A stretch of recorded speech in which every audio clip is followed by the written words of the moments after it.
Hey guys, Allie here from Champagne and Coffee Stains, and today I want to shoot a quick video about the different smartwatches and should you pick a Coros or a Garmin watch as your next running watch. Before I get into it, make sure that you subscribe and let me know what you think in the comments below too, and if you're using either of these two. So I've been using Coros and Garmin for a while now. I originally started like way back in the day when I started running. I had a Nike watch actually.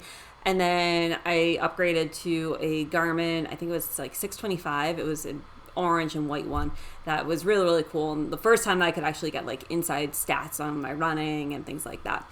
And then after that watch, I had a few different Garmins, and then switched over to like a Fitbit some point in there. And then I got an Apple Watch and then switched back to Garmin. And now I've been testing out Garmin and Coros primarily. So this whole video is not going to be very technical. I'm sure you can find other technical videos out there comparing the specs and the stats and all that. But I'm going to go ahead and actually just, based on usage, based on being a runner, which one I prefer, in my honest opinion, because I've used both for at least a year now. Or this one about 6 months, I think now. So I feel like I have a really good feel on these watches. And a little bit about me, I primarily do either road running or I'm going to be doing a treadmill workout. I am doing about 35 to 50 miles a week, so I'm using it almost every single day. In addition to running, I'm using it for strength workouts. I'm using it for cross training. I'm using it sometimes with my Peloton bike as well. But I'm not really using it for any like water sports, hiking, things like that. That I have heard that Coros is actually better when you get into places that maybe you don't have as good a GPS signal, or if you're hiking, or if you need to like do trails and like mark where you're going and whatnot. But I don't use it for any of those features, so I will not be talking about it. Instead, I'm a casual runner, so I'm going to speak to it kind of about what I look for in watches and which one I prefer. So first up is, I would say, for battery life. One of the things that you always hear is that Coros has an amazing battery life, and it is true. It's a great watch. I probably get about 7 days out of it without having to charge it, which I love. I'm using it at least GPS like for an hour a day at least, plus more. I wear it constantly, so it's doing sleep tracking. But I would say my Garmin had the same exact one. This is the Venue. This is their entry level like lifestyle version.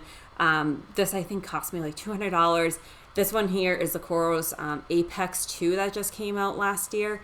This one I believe is a $300 one, but they also have a lower $200 Pace version that has all the same features too. So it's kind of interchangeable, whereas Garmin, you don't get as many training data specs for the lower price watches. So like this Venue doesn't give me a whole lot of insights on my running and like what they think like race predictions, things like that would be, whereas the Coros will always give it to you. I would say that this is running first. This one is lifestyle first, but again, it'll depend on your models. If you had a 4Runner, you would get all the same running stats, but it would be a little bit more expensive than some of the entry-level Garmins. So as far as GPS goes, GPS has been completely accurate on both of these. I run on my usual running routes, and it ties out exactly the same on both of them. I have noticed that on my treadmill, though, there is a big difference. And what I was really impressed with is I got this watch, the Coros, in the wintertime. And so that means I was primarily using it on the treadmill. And when you first get a watch, the best thing to do is actually to go outside, run with it a few times with GPS. So then it kind of learns like your cadence and your speed and your running form. And then when you hop on the treadmill, that's when it's usually a little bit more accurate. I didn't have the time to do that, but my Coros was actually pretty accurate the first time that I ran on the treadmill with it, which it took me getting a foot pod with all my Garmins in the past.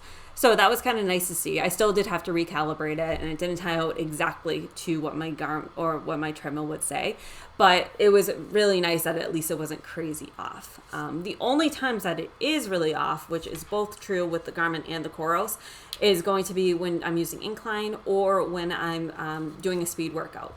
So if I have intervals or anything like that, I've noticed that my Coros and my Garmin are going to be off by almost up to a mile.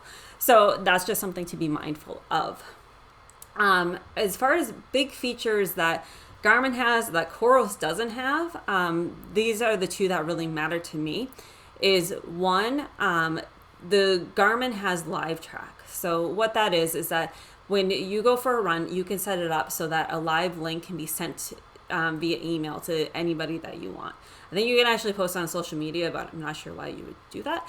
But you can email it, and I used to love to do that so that my family would know where I am when I'm running. And with Coros, you can't do that. There's no live track feature as of now. Maybe they'll add it in. But that would be one big benefit that I would say Garmin has is the live track feature. You do need to have your phone on you in order to do that. So if you're running without a phone, it won't matter. But I always run with my phone, so I like to have that. And it was just something extra that I didn't have to like add an app onto my phone or find my iPhone or anything and drain my phone battery. So that was always nice to have. Number two that I would say that I miss is that my Garmin also does have Garmin Pay. So that's very similar to Apple Pay. And it was nice because when I would be out with my kids, I use whichever one I'm wearing at the time. That's my lifestyle watch, so I'm wearing it constantly. And it would be really nice because I wouldn't have to take out my wallet or anything like that when I would have both of my kids with me. So it was convenient to have that. Coros doesn't have anything like that. So that to me is kind of a feature that's missing. It's not as important anymore as it was when my kids were younger, but it was still a nice to have feature that I kind of got used to. But both of them, for the most part, they will do everything very similarly. In terms of Peloton bike and treadmill, both of them can pair to it. However, pairing the Coros is a little bit more tricky, which I do have a video to show you how to do it because you have to click a few extra buttons in order to get it to pair, but it will pair up with both the treadmill and the bike, and it will also pair with equipment at the gym. However, I will admit I've been having some issues getting that to actually work. I haven't tried it with my Garmin though, so it could be just the software at the gym, but that's something to keep in mind. One other thing that I don't believe the Coros can do that Garmin can do is some of the Garmin features, you can actually download music onto them. I don't have that feature, so I've never used it, but I've heard some people really like to be able to load their music onto their watches so then they can go for a run without their phones. But in terms of like using them, I would say Garmin's a little bit more user-friendly. It's a little more straightforward when you set it up. Coros has a whole lot of data and it almost is overwhelming. Like in the running screen, there's like 12 different screens to go through. I'm constantly like scrolling through. And one thing that really bugs me about Coros too is that when you want to stop a workout, you have to like hold down the button here and then hold down for 3 seconds, then press that you want to finish a workout. Whereas with Garmin, it's a little bit more straightforward, the clicking and stuff like that on the sides. So, but for budget wise, I do think Coros is stronger than Garmin because in order to get like the really high end training stats and like insights into your running and even your pace estimator, which who knows how accurate those things are, but they are kind of fun to have if you like data.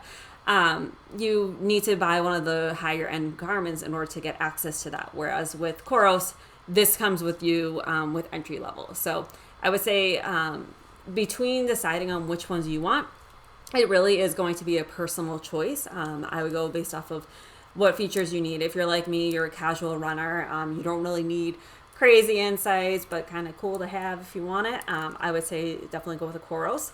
The Garmins are nice, but you are going to be paying extra to get that data because I don't think that data is accessible in their lifestyle watches at all. I know it wasn't when I was wearing this Venue, but the higher end, I think starting at like $300 or $350 ones, the more training specific, so like your Forerunners, your Phoenix, those type of ones, those will have it, but you're definitely at a higher price point at that point. So overall, I recommend both of them. I think it's just a matter of preference and what features are important to you. Overall, they both are going to be solid running watches. They can catch your cross training. They can do pretty much everything that you're going to want to, and they do sync up with the machines, the Peloton bike and tread. One thing to note though that both of them don't do, and I don't think anything except for an Apple Watch does this, is with the Peloton bike, your miles won't be counted towards steps or anything into your watches. And that's more of a feature because it doesn't actually pair with the Peloton app to get how many miles you're doing, and it's on your watch. I don't think there's a way for it to calculate as you're spinning, like how far you're going. So that's something that I always see come up online, but I don't think any watch does that. And I could be wrong, but I'm more of a runner. So as long as I get my miles that count, With my running, I'm happy. So overall, I don't think you can go wrong. Both are very solid watches. Both have held up. They're extremely durable. It's just going to be a matter of preference, like which design do you prefer. Even the bands are a little bit different. This one's kind of like more of the typical, I think, like plasticky watch on the Garmin, whereas this is more of a fabric custom feel on the Coros, which I actually prefer because it doesn't pull on my hair or anything like that. But battery life, I would say they're both about the same. GPS wise, they're both about the same. It's really just going to come down to, do you mind about the live track? Do you care about the Garmin Pay? Is music important to you? But other than that, you will get both of the data. And I personally use Strava now to sync up with everything. So when I left the Garmin ecosystem, I thought it was going to be a huge deal, losing all my data and everything like that. It wasn't at all. I'm kind of using Strava as my source of truth at this point, and just syncing whichever watch I want to be using. And as far as the race pace estimates go, I think that they're just using the same things that you can get on like the VDOT calculator. So I don't know how accurate that actually is going to be. So that's where it's really up to you if you want to actually trust what the race predictor is. I've never found them to be accurate. And if it's really, really important to you, both of them will have it on the higher end Garmin's. All the Coros will have it, but you can also download like the free app from VDOT to calculate that too. So totally up to you on which one you do. Both of them do also have training plans inside. I have not used one of the official coaching training plans. I am my own running coach, but what is nice that you can do on both of them is that you can actually sync up and set up your own workouts on there. So you can set up like your warm-ups, you can set up how many repetitions you have, what paces, what goal level, your heart rate's going to be, all different metrics, and you can set it up in there. I find that the Coros one is, again, a little bit clunkier to use and not as user-friendly as Garmin, but Garmin's also older too, so they've had time to kind of test out what works, what doesn't work, and get a really solid app that's easy to use. So I think Garmin or Coros will definitely get there in the future, but it's just a little bit more complicated in my opinion. So I think Garmin's better, more user-friendly. Coros, you can figure it out, get a whole lot of data, but it just takes you a few extra steps to get there. So I hope this was helpful. Let me know in the comments if there are any additional questions or anything like that. I love just talking about my watches and getting all the data out of there and things like that. So let me know and be sure to subscribe so that I can keep making great content. Thanks.